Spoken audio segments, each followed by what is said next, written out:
Yo, what's up guys? For today's video nga pala, magpo-pull down cleaning tayo guys. Ito nga pala, split type siya na carrier. Nagpo-pull down cleaning tayo guys every 2 to 3 years guys. So maintenance nito, kung everyday na ginagamit yung aircon unit nyo, at least every 3 months tayo mag-cleaning, or kung minsan lang naman siya gamitin, pwede naman every 5 to 6 months po. Tapos ito, ayan na guys, binaklas na natin siya. Ibababa muna natin yung indoor niya guys. So ayan, si Arvin ang technician natin dyan guys. Tapos ito, ayan, nabaklas na natin yan. So para malinisan ang maigay yung loob niya guys. So ito nga pala, dumitan natin siya ng chemicals saka sabon. So para malinis natin yung mga hindi na lilinis dyan. Kumbaga ano to parang general cleaning guys, yung pull down cleaning ng aircon guys. Kailangan required talaga to guys para malinis natin yung pinakaloob ng aircon nyo. Tapos malinis din natin yung sa freon, so makargahan din kung kailangan guys. Tapos ang issue nga pala nito, na pull down cleaning na namin to, yan, nilinisan na yan, sinabon na yan, binaba, sinacuum.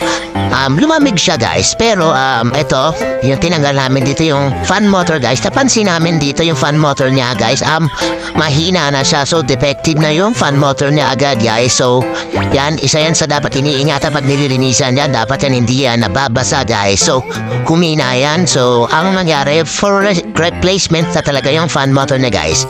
Lumalamig siya pero hindi niya mabigay yung full potential ng aircon unit guys. Kasi mahina yung yung fan niya dyan guys. Yan yung magkana yung init sa loob ng kwarto ilalabas niya. Tapos magbabato siya ng freon paloob guys. So ito, nakikita niyo yung fan dito guys. Ito naman sa indoor naman, indoor fan naman niya, makikita niyo. Madumi na yan, sinabon natin yan, inugasan natin yan. So hindi basta-basta nalilinis. Tapos ito, okay na to, nasabon na rin to.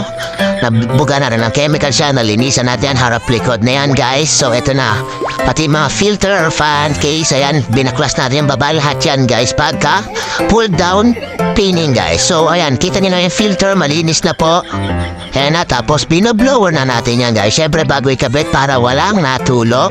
Tapos check natin yung freon guys. I-check natin freon pang leak test yan guys. Titingnan natin kung nababa ba yung freon or hindi naman nababa yung karga niya guys. So pag okay na lahat guys, ayan na, tatalian na natin yan. Taypan pala natin yan, diba? Tapos ito na, nakabit na ulit natin. Okay naman yung freon niya, chinek natin, di naman siya nababa. So tama na yung karga niya. So ibabalik natin lahat, yung kaha, yung filter niya. So ayun na guys, okay naman siya guys. Lumamig naman siya, pero mahina talaga yung buga ng fan niya guys. Yung fan motor na need for replacement na po talaga. Hanggang dito na lang guys. Sana may natutunan kayo. Pa-like and share ng video na to kung nagustuhan nyo guys. Salamat, bye bye.